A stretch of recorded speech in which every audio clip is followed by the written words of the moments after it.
Hey there, let's talk about this. So, recently I encountered someone who asked me how I healed myself from something.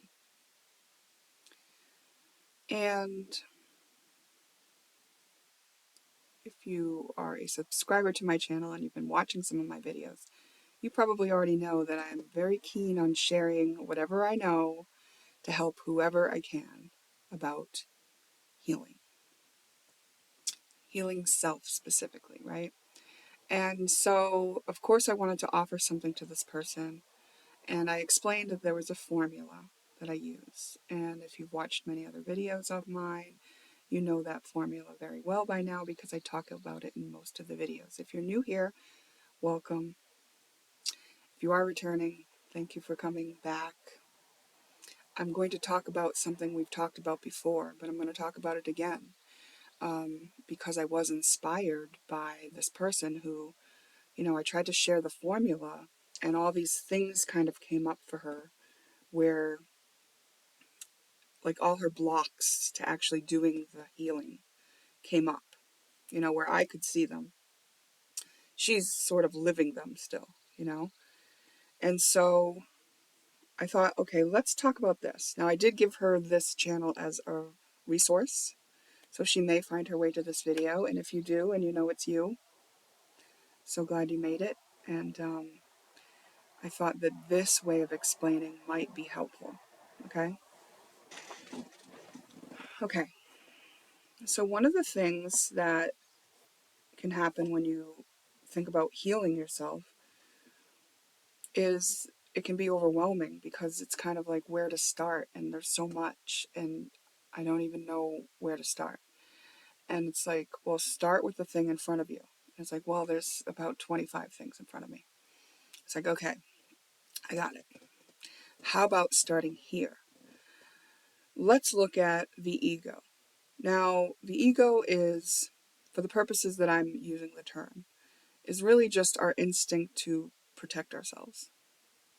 Because any time our ego is active, it's something where we've been programmed to perform in a certain way, act in a certain way, or protect ourselves in a certain way, behave in a certain way, in a certain situation. And behind that, deeper, if you look deeper below that, the reasons why the ego is activated in these types of situations is for your own preservation and safety, always. Whether it is to avoid having to feel a certain overwhelming feeling that you have not been able to process fully through in your life prior, whether it is to enact some sort of misunderstanding about your programming in life and to keep up a certain facade or keep up a certain mask in certain situations where you feel safer behind what you're presenting, so that, in other words, like a quick example of that would just be you're really upset, things are falling apart, but you put on a happy face as you go to work. It's like, that's the mask, that's your ego, that's your protection mechanism, okay? And it's really great that we have this because there are many situations where it's not appropriate to just make ourselves emotionally vulnerable. There are many situations where we do have to present as a person who is responsible and together enough to handle ourselves in public and in interactions with other people, such as in business, professionally, things like this. Just going into a store, you need to be able to conduct yourself in a certain way. Here's an example from someone that I actually encountered, and it's that they vomited in a public space. And a lot of people would understand that that needs to not happen. Now, I know that vomiting can happen, like, inadvertently and unexpectedly. That's valid. But in general, a lot of people would try to avoid doing that, right? So sometimes we kind of stifle ourselves and what's kind of coming up naturally in order to just stay in the what's the word I'm looking for? Just the good graces of the company that we're keeping or the space that we're visiting, you know?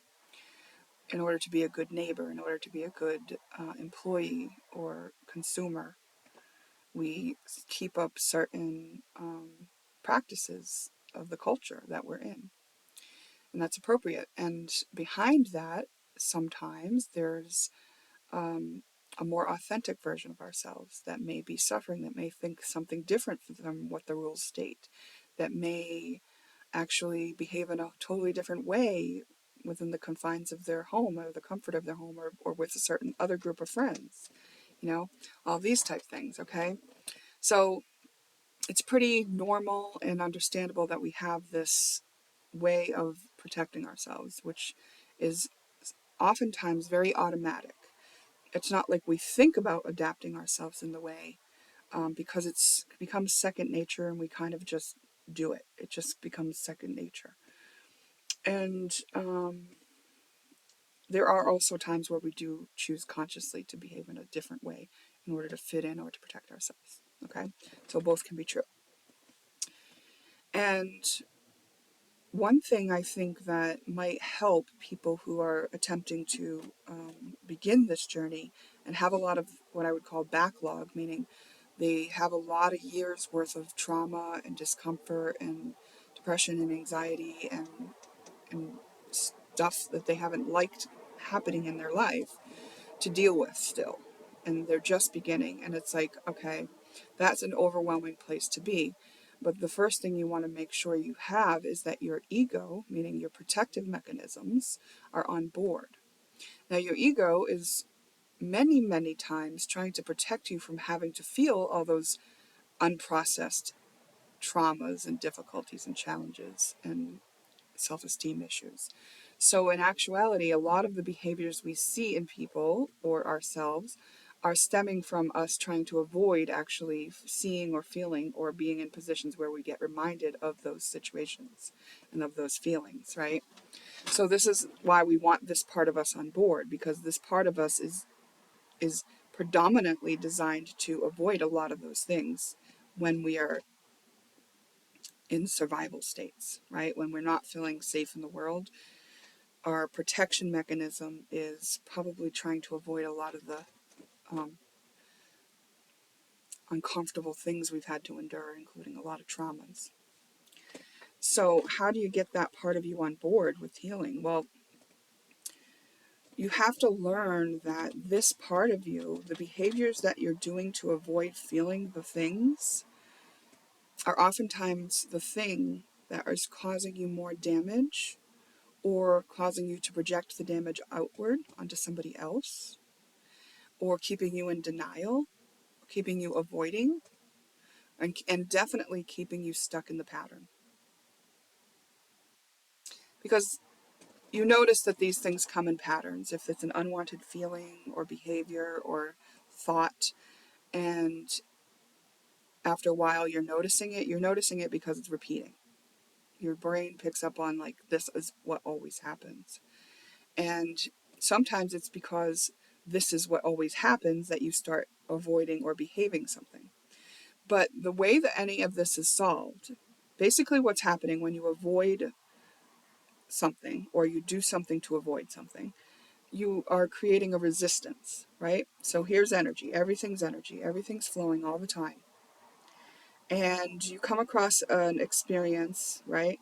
And you're like, whoa, this is overwhelming, or whoa, I don't understand this. Let's use this as an example.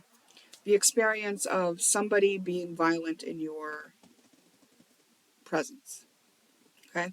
If you're a child and this is happening, someone's being violent in your presence, and they have absolutely no regard for how that is affecting you, as a child, you have to interpret that in some way. But it's probably very overwhelming, and it's probably very hard to understand why that would be happening when your innocence as a child is not being preserved, protected, or even considered in a situation like that where there's some sort of chaos going on around you.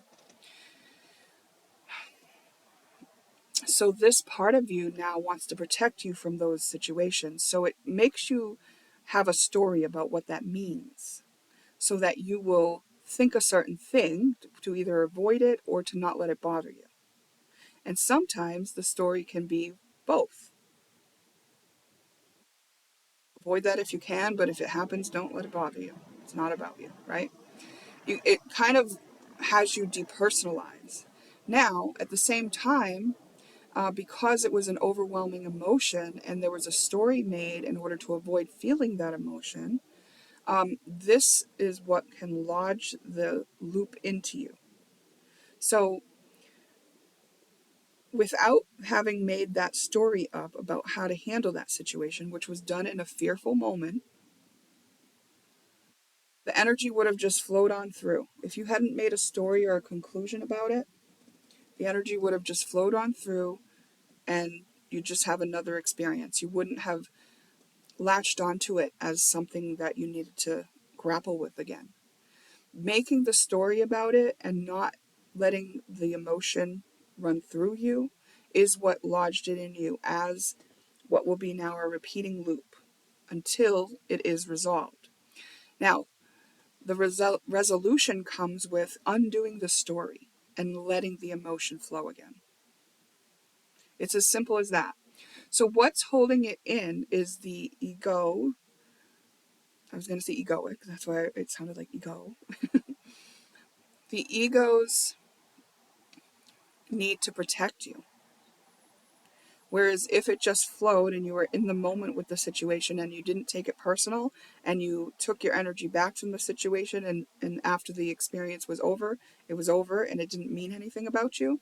And the emotion that you felt in the moment just kept on flowing through and it didn't mean anything about you. If that had happened, then there would not be a pattern. And you would not be repeatedly living out either that pattern in particular, a reminder of feeling that way, or a reminder trying to get you to feel that way, while you avoid feeling that way, which is you resisting it, or behaviors that are all designed to avoid ever having to feel that way, which keeps it suspended in the background. So both of these ways of resisting, whether it's being resisted from happening or behaviors have adapted you away from ever even being in the situation where that could happen, which is usually where we start causing more damage to the people around us because it ends up that we project it onto someone else because we absolutely won't allow it in our own reality. When it is literally an energy that's in us that we are going to experience because we have resistance to it. Okay, so the reason we want to get the ego on board, we want the ego to understand that because it's resisting these things, because it's set up so that to protect you and resisting these things, that they keep happening. And it's actually more beneficial to allow us to get on board. The ego's protection mechanism needs to switch over to allowing presence and processing of these old situations and knowing that that is the best way to protect yourself, because shedding and letting go of all the resistances and letting the energy flow again rids you of the perpetual looping pattern that keeps the energy repeating in your life. So your ego needs to understand that. Now, ego has done a very good job up to the point where we are, right? We don't want to shame or blame the ego. We don't want to feel ungrateful for the protection that our ego has set up for us up to this point. It's all been very important, very useful. So we're not doing this with a energy that says I was wrong for doing it the way I've done it up to this point. Not at all. In fact, I would venture to say that if you're coming to this process now, then now is the time to do it. If you're coming to this process, you're finding out about it and you're not quite there ready to do it, then when it's time to do it, you will do it. There's no beating self up or feeling guilty that you didn't do it sooner. That's not part of this because everything is in divine timing. It's laid out. When you were ready to do it, that's when you got to be in the presence of the solutions that will free you and allow you to do it. The reason why you couldn't find them before is because it wasn't time. Now, there may be feelings that come up about that. Well, why did I need to suffer this long and things like that? It's like, yeah, that's totally understandable that you would feel that way because we don't want to suffer for extended periods of time. And the simple answer is that how could you know what to do when you were so caught up in the turmoil of living it out? Like, you had to do everything you've done up till now to get lined up with knowing the solution. If your brain was in this mode where it didn't look for solutions and always felt like a victim, then you just simply could not have lined up with a solution or a tool to solve it, because your brain wouldn't let you look there yet. And it's just a function of how the human brain works.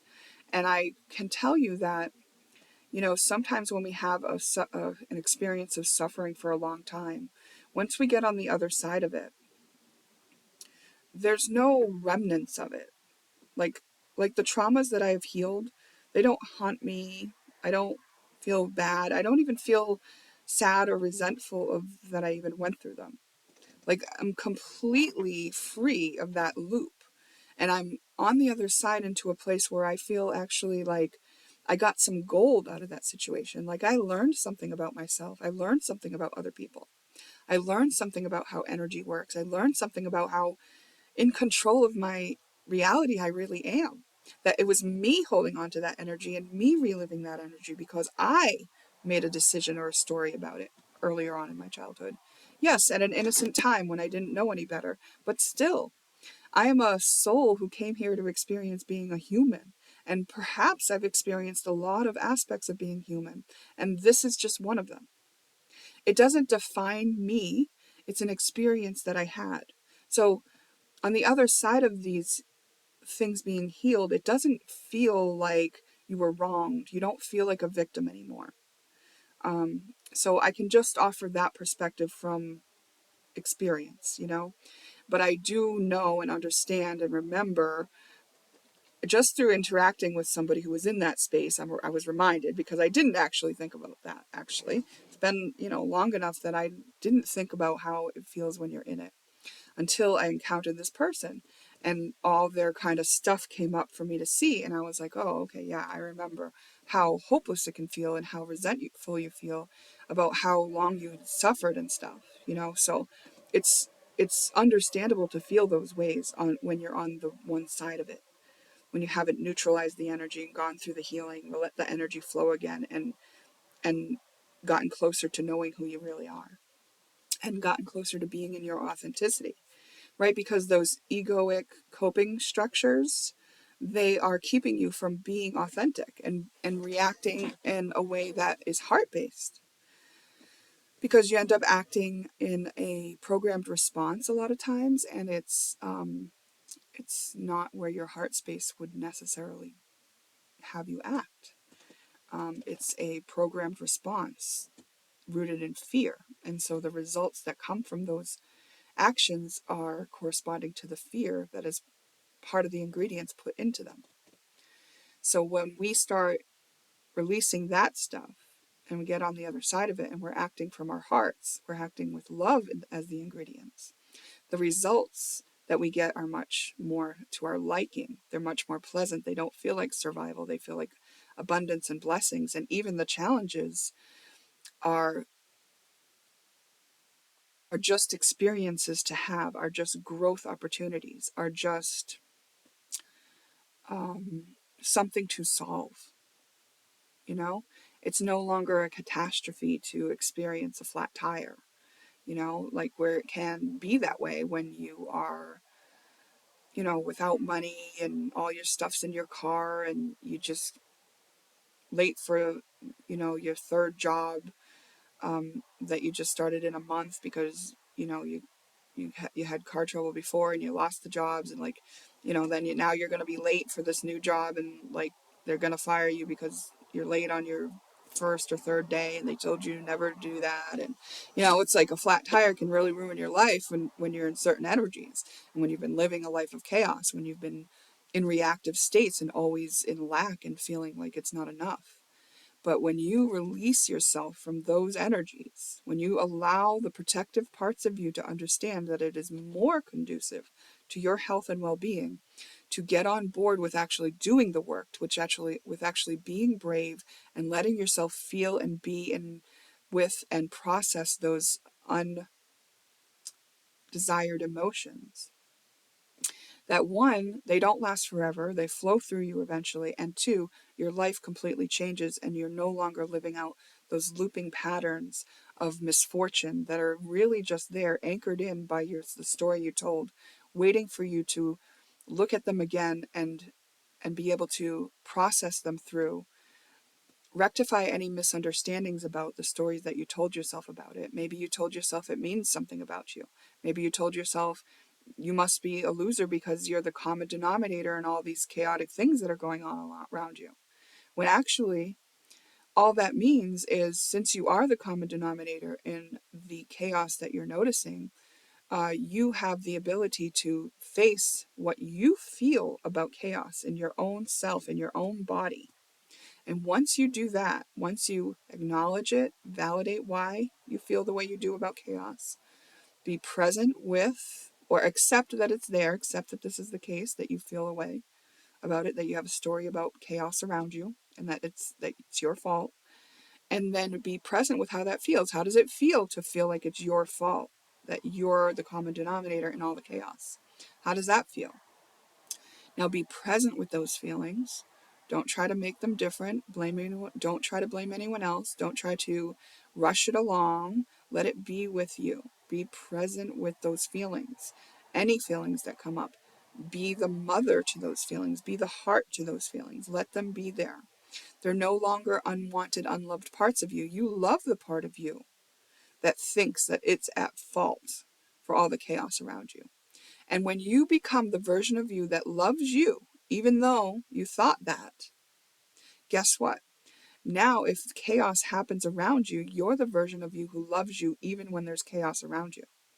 So no longer are you creating resistance to what is. Okay? So there is kind of this place where, okay, well, I was present with the emotion. Shouldn't that neutralize it? Shouldn't I no longer line up with chaos in my life? Not necessarily. You may have a few more experiences of chaos in your life, and you may have many more, because there may be more things to learn about it. Now, eventually, you'll definitely have much less chaos in your life because you will have known yourself more. But during the beginning, I don't want to mislead you and say, oh, it's going to magically change every part of your life when you do this one thing. Because remember, we talked about a backlog of many years worth of stuff. If you're just starting to deal with it, there's going to be a lot to deal with. But I can tell you that I did deal with my own for many years. I had backlog. I had years and years and years worth of backlog. And then I worked on it, for years. I'm not saying I don't still work on it. I do. But here's what happened. Eventually, I got to a point where I could recognize when I was like in a trigger, you know. And then, well, first of all, let me just back up. So first of all, I would have to start by processing the trigger that I was just in. I would be like, oh, I was in a trigger. Now I got to process this. Okay. And then I got to a point where I was like, oh gosh, I feel a trigger coming on. Oh, I see the trigger. I see the trigger. Okay. But I can't stop it. I'm in it, you know? And so then again, I would look, after I got out of the trigger, I would process it, do the formula, process it through. Then I would get to a point where I was like, oh, I'm in a trigger. Oh, I can process it right now. Oh, I can process it right now. I know I've practiced so much doing the formula that I remember I got to do it, you know? And then there would be a time where it would be like, sometimes I would feel myself in the trigger and sometimes I would be oblivious to that. And I would put signs up in my house to remind me what to do when I felt uncomfortable. Because if I had the sign, then I could do the process with the reminder. Because sometimes what's happening when you get triggered into these loops is you're returning to the mentality that you had at the very first time you encountered that energy. And oftentimes, that's a childhood part of you. And that child version of you did not have the solutions or the tools or the mentality to understand any of what we're talking about. So it's when you get into those triggers, you can be like, forget. You can totally forget that you meant to clear the trigger, that you're bigger than that you actually have a formula to get out of it. You can forget that there's a solution. But that's why you start putting signs around and reminders for yourself, maybe a bracelet, whatever it needs to be, to remind yourself that you can do it. And here's what happens. You develop a dual consciousness.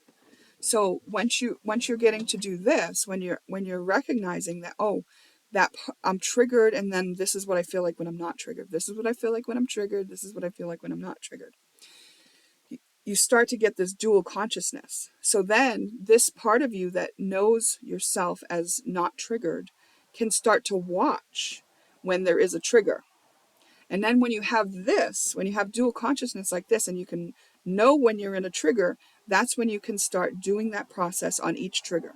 You know you're off balance because you know what it feels like when you're in balance, and now you can do the process. So do you see how that's the equivalent of like kind of cleaning up the backlog? Because it's like you're catching up to more real time. Okay? And so as you do that more and more and more, you clean up, you clean up, you clean up, you clean up any of the triggers that come up, meaning every time you get upset into I'm suffering, I'm lack, I'm a victim, I'm not enough, I'm afraid. Anytime you do these things, you are going to process through, and I'm not talking about a fear that's in the moment that's an appropriate indicator of danger. I'm talking about a fear like a recurrent anxiety or worry that you have that you've recognized as a pattern. I'm talking about the patterned ones, okay? So when you're backlogged and you have an indicator of fear that is supposed to alert you to an immediate danger, and you have a backlog of stuff you haven't processed, you probably ignore those fearful moments because you don't recognize them, because you're all full of the overwhelm of the backlog that you haven't processed yet. So something that you notice as you clean up the backlog is that you get more in touch with the present moment. And in the present moment is where you start to learn, like when you have a fear, like when a red flag is thrown, you take, and it's in the moment, you take more notice of it because you can feel it and you notice it because you're no longer overwhelmed by a looming, pressured backlog that you haven't processed yet. So now you start to get more and more safe because now you can discern in the moment whether or not this situation is right for you, you know? So as you go on, you use this dual consciousness to be aware of when you're in a trigger or when you're in a programmed response, or when you're acting out a fearful response to something or trying to avoid something. And as you do this more and more, you regain all these parts of yourself and you get to know yourself, and then it'll be much more rare that you have those triggers, right? Then it'll be more like you're processing in real time when you have a situation come up in your reality. And it's an experience that you have, and it's in real time. And yes, it may have an anchor in a earlier part of your life, but maybe you haven't seen that trigger since like 10 years ago, you know?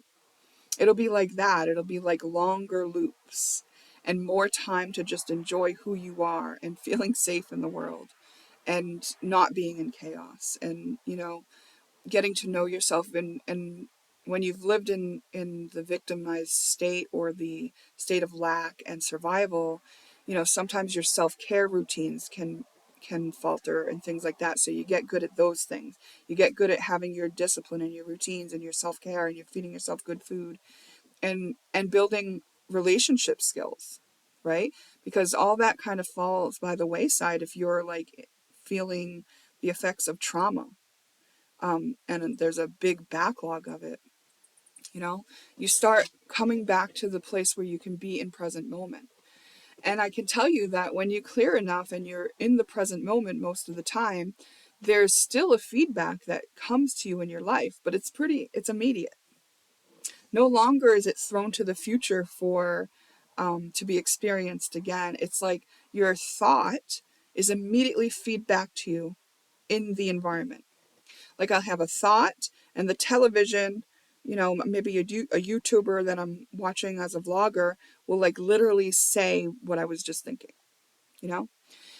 Or I'll read the word just at the moment, like maybe I'll pass a sign that has the word on it just at the moment I was thinking of that thing. The feedback when you deal with the backlog and you're really good with, you know, being in present moment, your feedback is immediate. You are now in tune with your reality, right?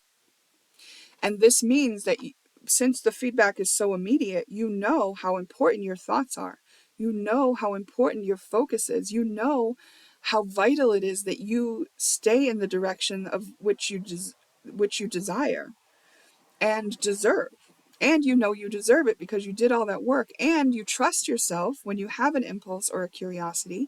You want to follow it because you've proven to yourself that you have your own back by doing what it took to do the backlog. So all these wonderful things start happening to you when you can get yourself on board with taking the steps. And I like to say I made it my full-time job. And I'm fortunate that I could have done that, you know? But you can do this interacting with other people. I just happen to get really good at it by not interacting with other people. I stayed by myself, you know, and I was able to hermit in order to really perfect these things. But I think if I was interacting with other people, I probably wouldn't have had the perspective I needed to notice what I was actually doing. And now that I did spend the time alone and I can look at myself and what I did during this time, I can tell you about the process that does work. That what is happening is you're releasing the resistance to the energy, you're letting it flow freely again, and that in turn frees you from repeatedly experiencing that loop of energy. Now, and I kind of want to say this too, like the loops of energy, you know, we all come into Earth, and I do astrology. You know, I like astrology. I'm not like studying it every day or anything, but you know, I know about it and I think it's fun to look at sometimes. But one thing that I know because of astrology is we all come in and we all have a unique birth chart. And the birth chart is formed with the time, date, and location of things when you were born. In actuality, I don't use the chart that represents the sky as it is today, the constellations as they look today. I use the more traditional, you know. But whatever you look at, it's just like looking in a different window of the house to look at the information that's there. So I look at it as from a certain angle, and I like that angle. So, you know, I can look at it from the other angles, and those are cool too. But I use a predominant angle. Anyway, what I'm saying is, no matter what angle you look at the information from, what we can see is everybody is influenced by a unique set of energies, because depending on what angles their asteroids and stars and planets are at to each other at the time, date, and location of your birth, that's how the energy influences you. And we see this play out time and time again. So these energies kind of influence how you're going to handle the experiences you have. Not only that, but the environment that you're born into, which is planned, right? From a soul level, anyway. The parents that you have from a soul level, all known and planned out. The energy that you'll have and come in with, all known and planned out. So the experiences that you have, even if it's trauma, even if it's suffering, you know, you might it might be helpful to consider that you are a being who's been here on, you know, other times on Earth, and you've already experienced all the easy peasy stuff, and maybe you've come in for some of the hard stuff for character building of your soul. You know, maybe you just wanted to go through this and this to be inspired to that, because you never would have done that if you didn't know about this. You know, if you didn't know about this suffering, then you never would have created this genius solution that will help millions to never have to be stuck in that suffering again. Maybe you wanted to study a different angle of something. Maybe you wanted to solve something that's already been solved in a different way for other people, for yourself. For maybe you wanted to master certain energies, you know? So we come in as souls. The soul has intentions. The chart of the energy can show us the influences that we are dealing with. That, and I would kind of call that chart our lesson plan, meaning like those energies, some of them don't work well together, and we actually can transmute those energies and find out how to make them work together within our bodies and within this process and this formula that I present to you. And really, all we're doing is observing, to be honest, because being present with an energy is how it moves. It's not that I'm manipulating the energy. I'm not that I'm pushing the energy. I'm literally just letting the energy do its thing and I'm getting out of the way. That's how I'm letting myself heal and be free of something. And so I'm just watching it. And then I'm also watching, how did I react to that energy? How did that person react to that energy? You know, these are the ways that we study Earth, you know? So besides the soul and the chart, we have the environment that we come up in, and that's where a lot of the trauma and the misunderstandings can be put into place. And I would say that since that's also part of the planning when we come into this incarnation, like but that's part of the lesson plan too, if you will. And we don't have to look at it like it's a lesson plan, like Earth is a school. We can just look at it like it's some experiences to have.